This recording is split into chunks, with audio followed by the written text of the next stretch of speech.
All right. Good morning, Michelle. Morning, Mariah. How I'm are so you? excited to be dressed today. That's how I, I am. I know. I know. I knew that it would make a difference Right. because for Okay. So, me, because we've been hanging out like everybody else in quarantine in cozies, right? right, I have been.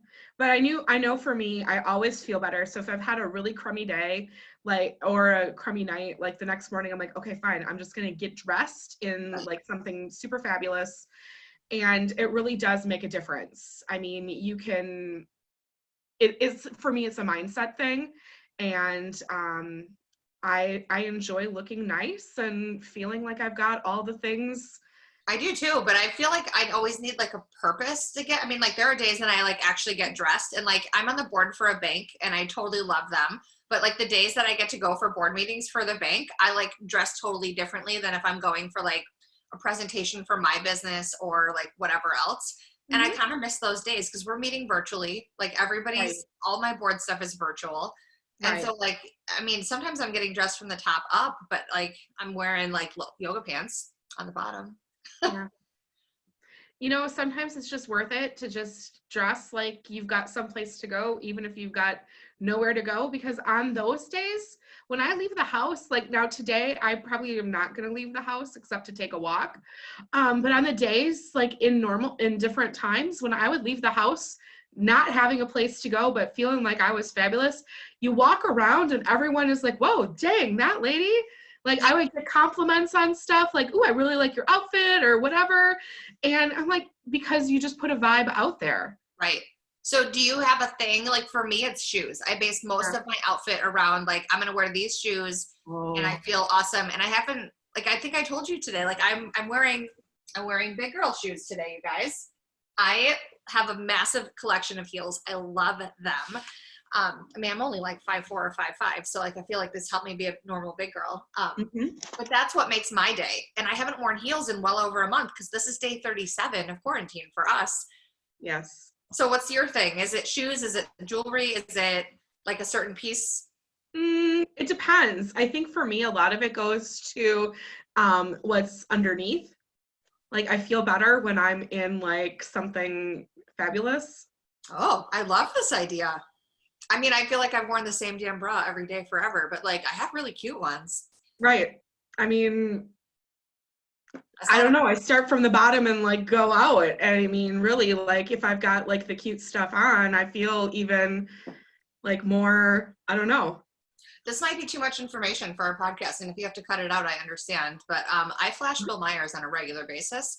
And so since his office has been at home, and he's not here today, he went to like his actual office because he felt like it was necessary. I will literally walk by and flash him while he's on a video conference. I mean, his computer is facing this way. I'm on the other side. Uh-huh. And I've always done this. Like we used to work together. I found him in the basement at work, and I would walk by when he was in a meeting, and I would flash him then too. So it does make a difference to have a cute undergarment on because Yes. it's fascinating. I don't It know if is. anyone else does that, if it's just me, but I really like my husband, and I find it funny to see if he can keep his poker face. He always can, by the way. Oh, yeah. He strikes me as I know someone like that also would have kept their poker face through it all too. Bill is always the same, always. Yeah. Like Oh yeah. his excited face is the same as his like serious face all the time. So like, I don't know that it's. I'm sure he's like, woo, but I'm inside. It's like awesome, but also like, okay, let me just keep moving on here because I don't want anyone else to know. Well, and now everyone knows. Sorry, Bill. It's okay.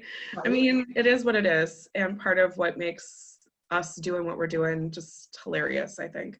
I mean, I think we're pretty unfiltered, or at least I'm unfiltered. I don't know about you. Well, sure. I'm getting used to being unfiltered. I don't know. I think I've lived kind of a somewhat filtered lifestyle, and I'm getting a little more unfiltered as we go on. I don't know. Maybe it's an age thing too, because I just don't care as much about what anybody else thinks. So it's fine. Yeah. No, I usually don't care too much. I just have been a little bit more buttoned up in my life, and so I'm trying to let loose a little bit more. Love it. Well, that kind of leads into our topic pretty well, not caring Yeah. what other people think, because Right. today we're going to talk about side hustles. Yep. And I have a couple. And I feel like when I started my main one, the thing that got in the way the most for me was actually worrying about what other people think, which is Really? hilarious now. Hmm. Really? Why would that have like, I mean, just because of what it was, or? I mean, kind of. So, I mean, I don't know if, for everybody listening or watching, my main gig now is Rodan and Fields, and that is a direct sales company. I mean, we sell premium skincare, and I have an MBA and a really significant corporate background. That's awesome. And I never, like, I didn't get an MBA planning to go into direct sales. That was not part of my jam. And I had a Mhm. real negative outlook on it at first. Okay. But like my company is really unique in our space. And I knew from my business brain when I found this that I was like, this is really special. And I Yeah. would buy stock in this company if I could. So why wouldn't I work with them? And that was kind of the mindset that I went in on. But I also was thinking, I'm like a rising executive. Who in their right mind would start like a direct sales side hustle? Because in my head, I was like, well, people are just going to stand around in someone's kitchen and sell eye cream. Like that is not my jam. Right. And I worried so much about what other people thought about me that I actually had a really slow start in the space until I developed the confidence to like just say F it, you know? Yeah. That's got to be, well, that's a challenge, right? Because it's the self-talk in your head that you've got to try to It's like a overcome more silly, than anything else. it's like a silly ego thing. But ego's a big deal. I mean, like I really worried about what other people were gonna think. I thought people were gonna think I was nuts and they wouldn't respect me. And now I really don't care. I mean, it turned into my main thing. I was gonna say it turned into your main job, so I mean, you were doing something right. Right. Well, and it's not, I mean, I feel like I always have to be careful from like a legal and compliance Mhm. standpoint, like put the disclaimer out there that this is real work and that not everybody does whatever and it's not a get rich quick scheme. No. This is none of those things. But I mean, I was consistent at it, and 3.5 years in, we hit a space where like honestly I had to make a decision. Like we had to make a decision as a family on like Mm. how we were going to do things different and better. And Okay. because I had already created this income stream, it made it an easier option for us to make a choice and a decision. So Sure. I mean, then I really couldn't care what anybody else thought because that's how I'm putting food on the table, you know? Right. Yeah. So I don't know. I don't know if we should dig into that because I'm like really curious. I mean, you're like what you normally do outside of quarantine isn't really a side hustle. It's like a whole cool full-time like travel agent gig. Do It is. people do that like part-time or do they only do it full-time? Some people do it, it depends on their circumstance. Some people do it part-time, some people do it full-time. Um, it just depends on their lifestyle and their need. Um, I don't know. I keep debating about what life after quarantine is going to be like with my main job. So I don't know. It fascinates me a little bit, the whole concept of side hustles, because I've long thought that I have skills. I just don't know what any of my skills would lead to do anything. Right. Because like who, like, you know, I could say, oh, I could consult or I could do this, and I'm like, who is gonna believe? I mean, I don't know. I have that talk in my head, like, who's gonna believe anything that I say about anything? And Right. I don't really have like a skill set that you bring to the table. I mean, I've got a social work undergrad and a counseling master's degree for working on a higher education, for working in higher education. So, and I've done none of those things. I don't think that's true. I mean, you did work in higher ed for a long time, but I I did. mean, this is, I think, where it comes into play. So, like, my scenario is probably a little different. Right. Like, I have a significant corporate background. I worked in corporate America for like 20 years. You know, rose pretty quickly through the ranks, and I absolutely loved everything I did professionally. Um, Yeah. but I started Rodan and Fields. 3.5 years in, it became my main gig. It's still my main gig. That's my main source of income. I absolutely love it. I developed all the skills that I needed in this business while I was doing it. I didn't really come in like knowing what to do or have any idea how to do Sure. this. I had no background in sales. I had no background in leading.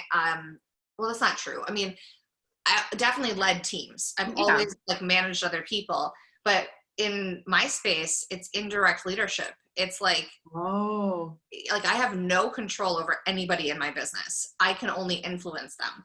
And so that was something that I had to learn. But like if you think about it in the workplace, you're always influencing other people.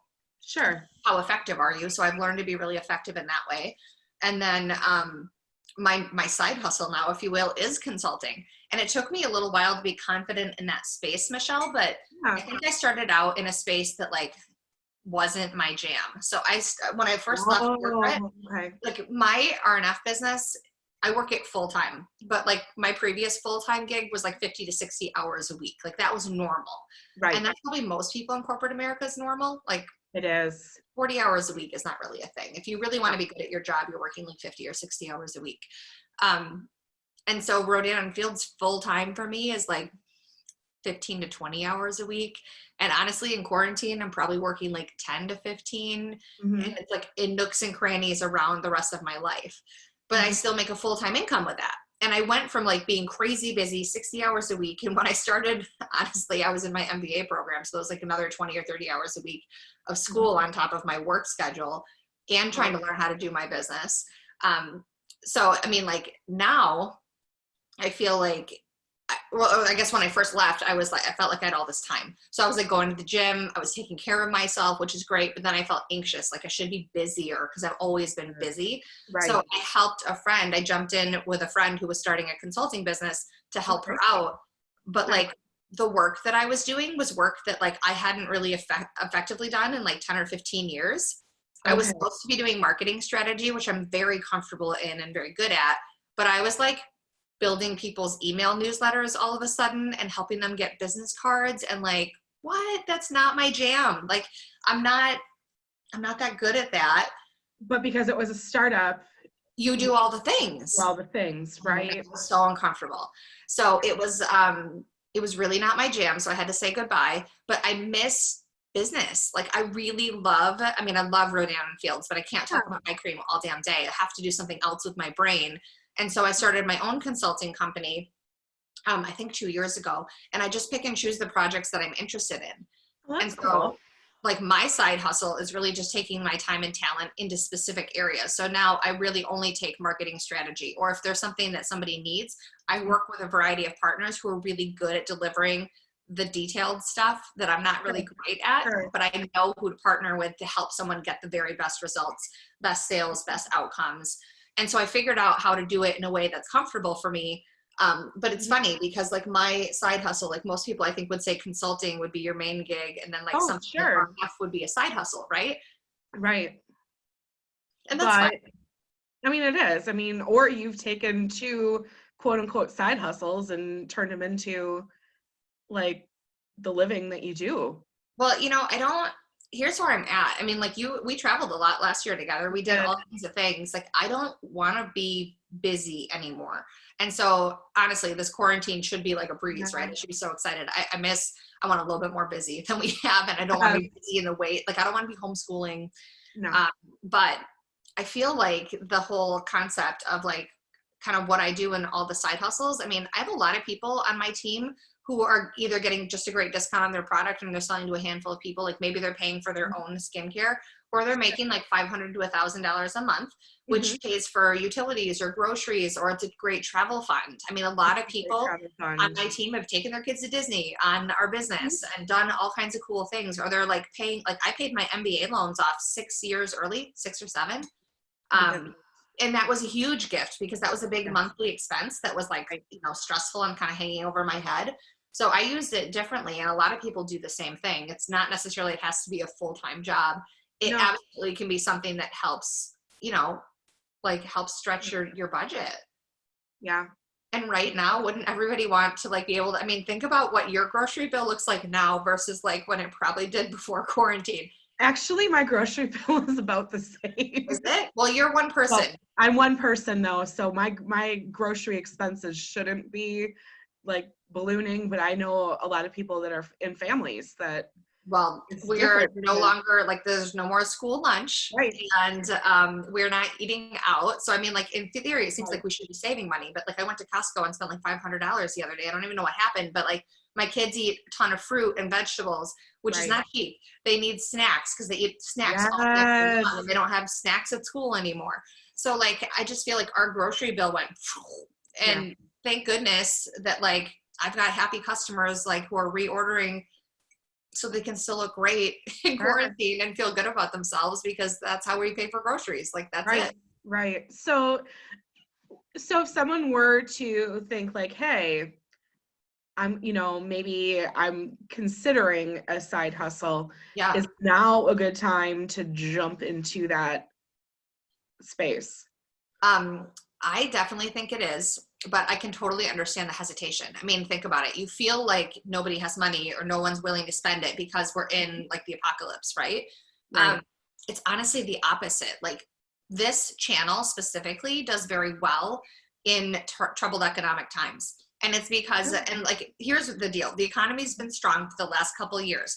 So when Right. I share my business opportunity with people, or when I had been sharing it, a lot of people were like, yep, that's great for you, but I'm fine. I have a great job. I don't need anything. I Mhm. feel really stable. Okay. Well, now nobody feels stable. Let's be real. Oh, We all are like recognizing that working for somebody else means your future is in someone else's hands. And yep. let's be real, as Americans, we don't want that. And that's not really like just our culture. Most people want to be in charge of their future. They want to have some say in what's happening, and they don't want it to be dictated by like someone else telling you if you can work or not, or if you have a job or not. Right. So from a business standpoint, I'm having conversations with people that told me hell no before, which is great, because I said the same thing in the beginning. I was like, absolutely not. Don't talk to me about Mhm. this. Like, Mhm. I just thought I was too good for the business. And I'm not saying that's what other people are thinking. It just wasn't relevant Sure. until it's Okay. relevant. So Right. right now, from like that standpoint, like my team is growing really fast because people want a better discount on the product. They want to be able to make some money, and they're open to having the conversation about what that looks like. Okay. From a product sales standpoint, there's still a lot of people who are working at home and who are employed. And I definitely have people who have reached out to me. Like, we sell a product called Lash Boost. So I'm Mhm. sure you can tell it's awesome. Okay. But I have people that have said, listen, I'm making room in my budget for this because it makes me happy. Like, I feel good about myself with Mhm. lashes. And Mhm. I think you might be in the same boat because I know you had extensions. Right. And like, They're finally coming back a little bit, just on right? their own But after a month. there's some stuff that like we just need as humans to like care Yeah. for ourselves.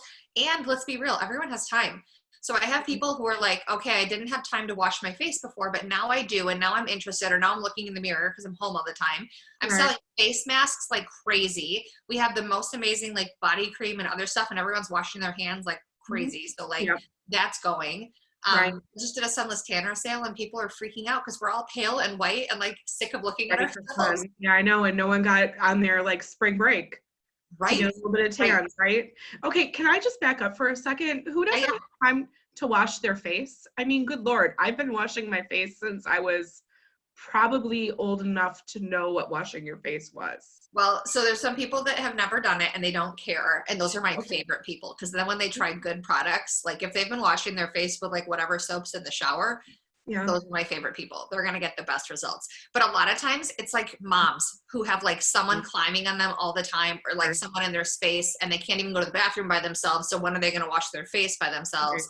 And Right. quite frankly, it's a little bit of time management. It's making, Right. I mean, like, it takes, our whole routine is like 3 to 5 minutes. It's not long. But like if you wait until you're like dead tired and gonna crawl into bed, you're probably not gonna do it. So No. it's like starting a little bit early, purposeful self-care. Mhm. But when you're consistent, I don't know if you know this, like for 80% of how you look, your skin is in your control. 20% is genetic, but 80% is how you take care of it. Okay. Well, I must have done something right because I learned how to wash my face at an early age. You're And winning. then all of the days in college when most women were like, oh, you know, I home was from the girl that slept wherever. in makeup in college. You probably know Yes, I diligently. never did. I always washed. I mean, I don't care how tired I was. I don't care in what state of coming home I was in. I always made an effort to wash my face. I'm super proud of you. So let's be real. When I started my business, I didn't wash my face. I didn't join because I was like a product guru, or I even cared about skincare. I looked at this and thought, this is a massive opportunity. These women are Stanford trained dermatologists. They're world renowned. They've already created $1 billion global product, and now they're going to do it again. Right. Why wouldn't I get on board with that? Because if I can Sure. get a piece of that pie, like, I'm in. And so that's what I looked at. And that's what I'm still super proud to be in. Like, there's definitely different businesses that are like recession proof and some that aren't. I mean, like, personally, I think that like maybe if you're selling kitchen implements and everyone's cooking now, maybe you're doing okay. Or maybe if you're selling like workout attire and people suddenly want to become fit, maybe that's okay. Sure. But like, I don't know, if you're selling bags and whatever, like, I don't know. There's everything's built differently. So when you're looking at stuff, take a look at your income disclosure statements, take a look at what the pay plan looks like, take a look at what the product is. I mean, to be fair, like the best business proposition is where you're selling a product that's consumable, because people will need to rebuy said product. If you're selling like bags or leggings, there's going to be a limit to how many people need. Yeah. Well, and then the other thing I was going to say, like, would you also want to look at like the overhead you need to carry? Yeah, totally. And every business is built a little differently. Like my business, my overhead every month is $105. It was $105 when I started 7 years ago. Oh, wow. And today it's the same. I pay for my website, my customized website every month. And then I pay for enough product for myself to be a product of the product. Or I order like samples to help people try the product or say thank you, or I'll order things to like give away. But that's my overhead. So if you think of a traditional business, there's rent, there's utilities, there's HR expenses, you've got payroll, and you've got insurance and all of that stuff. I don't pay for any of that. I just pay for the website and I pay for my own stuff. And I don't carry inventory at all. My company ships everything for me, which that's nice. Right. Let's be real. And this time, I'm not going to deliver anything to you, because in my normal life, it would be stuck in my trunk forever. I would never remember to drop it off. That's like how my Goodwill donations are. They're always in the trunk. And if I had to carry inventory, I don't know where the heck I would put it. Like right now, everything's run over. So take a look at like, do you have to carry inventory? Do you have to ship anything? Because you don't do that right now. I don't know. And then you created your own accounts separate so that you can track your spending, obviously, for what you're going in and out? Yeah, totally. I mean, I didn't take it real seriously in the beginning. Like in the beginning, Bill and I jokingly called this our little tax shelter, because I mean, my business kit was a business expense. My cell phone, my internet at home are business expenses. I run my business from my laptop and my cell phone and on the internet. So like there were lots of things about our life that became business expenses because they are necessary to run my business. Anytime I went out and had wine or lunch with somebody and I talked about business, I mean, that's a write-off. That's 50% off that you can write off. And I'm like the queen of lunch. So it was great. But when I started taking it seriously and like tracking all that stuff, like that was helpful. And now my expenses are pretty low. I mean, we track everything on QuickBooks. I've got a couple apps like Expensify is like life-saving. You take a photo of a receipt, it automatically categorizes it for you. Oh, wow. Yeah. There's a lot of little tips and tricks, but like it's really not complicated or hard. The hard about it, I would say, is that like in a business like this, you're self-motivated. No one's saying, Michelle, here's your work for today. These are the things that you need to do. And this is the time period you're going to get them done. It's not like going to work where you're like 9 to 5 and you've got your stuff laid out for you. Sure. You have to like get up and be pumped to do it every day. Right. How many times did you get asked before you said yes? To be really honest, the person I joined never asked me. Oh. She told me she was doing it. I told her she was flat out crazy. Okay. He came home and talked to Bill. He did some research, and my husband's in business intelligence. So like if he's going to, if dirt exists, he's going to find it. And he was like, actually, this company looks really solid. If you want to do this, I'd support you. And I was like, I wanted him to say no. So I'd be like, oh, sorry, I can't do this. He doesn't support me. But the reality is, if he had said no, I would have been like, oh, watch me. I'm going to go get this done and like make all this money. So it didn't really matter. I just couldn't stop thinking about it. Okay. So I jumped in. I was asked a million times to do like jewelry and bags and kitchen things and whatever. And I was like a nightmare. I was like, don't invite me to your party. It's stupid. This is a pyramid scheme. I'm not interested. Like I was totally a mess. But with this one, it was different. And I jumped in and I called her. Like, I think we had lunch on like a Tuesday or a Wednesday. And by Friday, I couldn't sleep. And I called her and I was like, okay, let's just figure this out. Like, I can't stop thinking about it. What do I do? So I signed up that day. Okay. And I think 2 days later, I called her. I was like, what do we sell? I didn't even know. I just looked at the opportunity and thought, Sure. there's no way I'm missing out. Okay. Is that weird? That's probably weird. I'm sure most people don't do that. Well, you have a business background, so I think that that's why it's not weird to me. Yeah, I was You super scared. I was really terrified. And then mainly it was like the whole ego thing. I was worried about what other people were going to think, but I also didn't know how to do this. And I feel like if I can do it, anybody can do it. Like, you just really have to be willing to like wash your face and talk about it. It's not hard. Right. I'm going to recommend things I like to you anyway. Like, for example, I'm a big fan of Jessica Simpson shoes, even though she may or may not be a train wreck. Her shoes are great. Shoes are great. Clothes are great. I enjoy spending money on clothes and jewelry, makeup. Oh, right? This is like, so this shirt is from I like that. It's cute. And I feel like it was like a crazy like buy. I wouldn't have bought this, but I had a personal shopper and a friend that came with me and they were like, nope, it looks great. And I don't know if you recognize this baby. This is from Yes. I was going to say, you got those in Greece. I remember. Yeah, this was like should I get these or not? Oh my God, I love them. I'm so glad I got them. So, I mean, you recommend things you like, right? I do. Okay. I don't know. I'm curious if people have questions on side hustles. I think they should follow up and ask. I mean, you or consulting or any of those things, we're an open book. You guys can ask, and there's no pressure from me, by the way. Like, I'm just sharing my truth.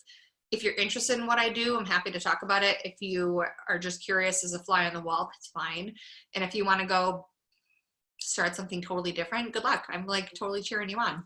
Right. Well, I mean, that's the thing. I think everyone's just trying to figure out how to live and how to do. And I think for a lot of people right now, and I shouldn't say a lot of people, for me right now, I'm in an interesting spot because I don't know what the nature of I'm going back to is going to look like.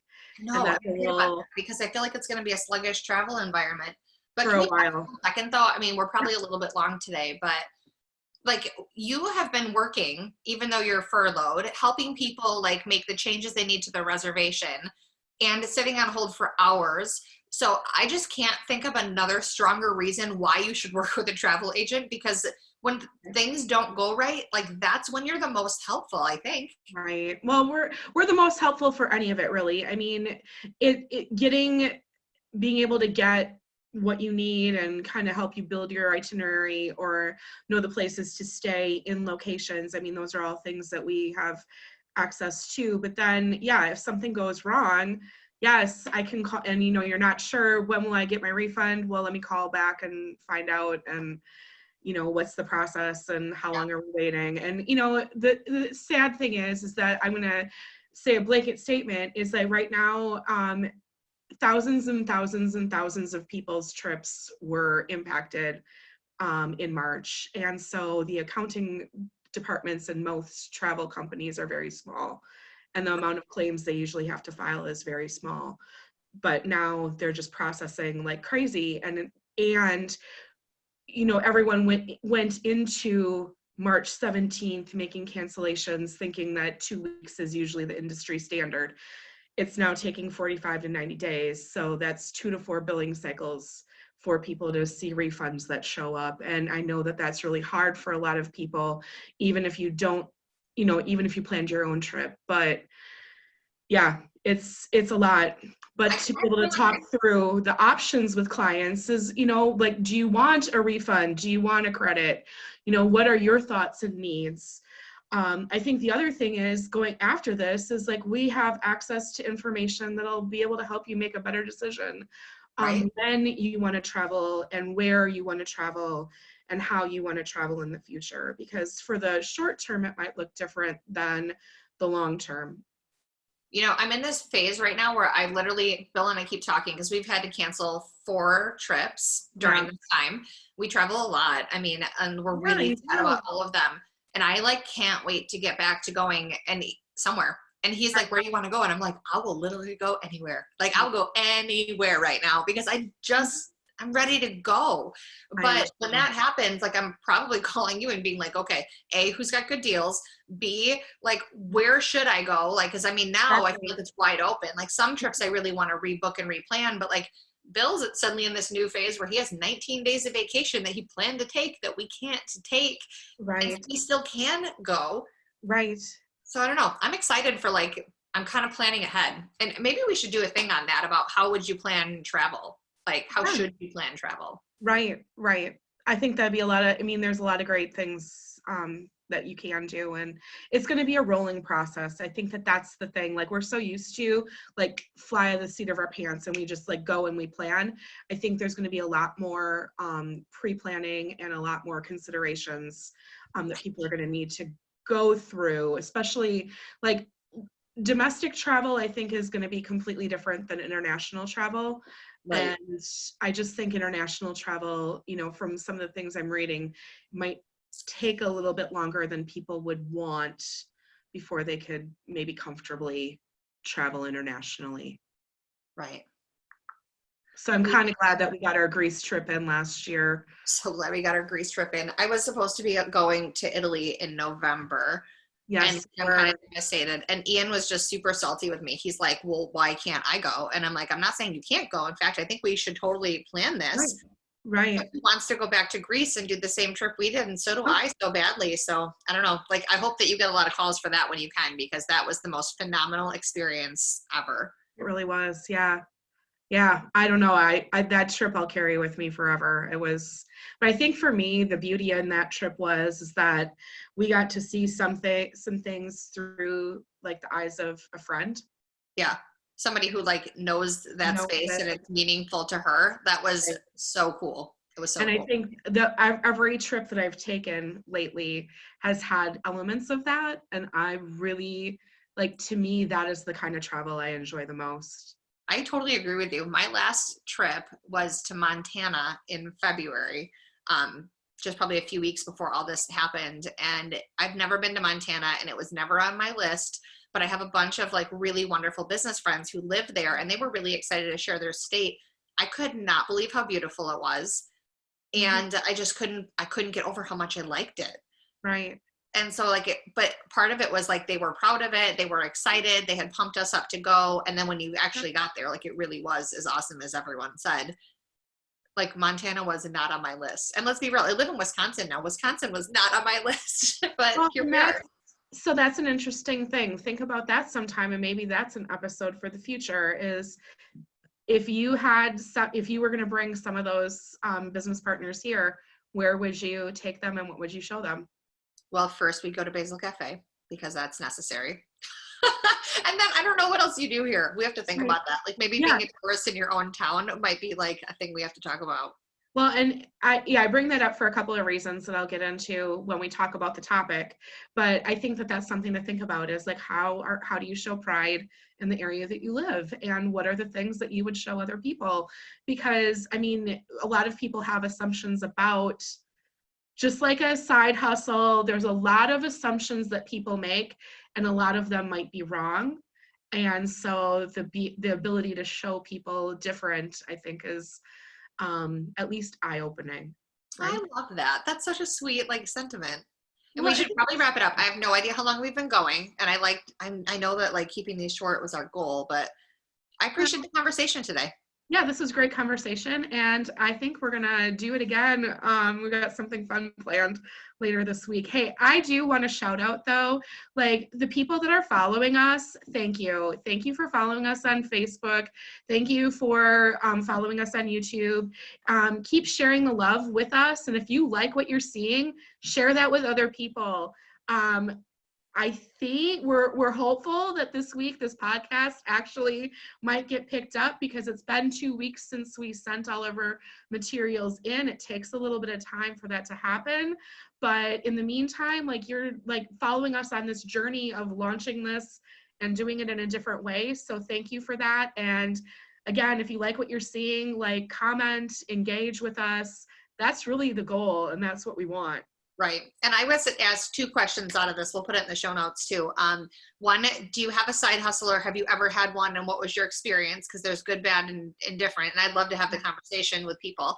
And where do you want to go? Like, where do you want to go when this is all said and done? Where do you want to go?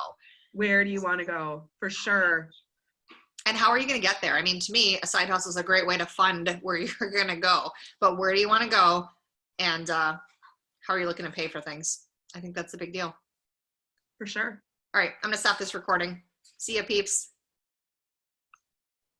Stop.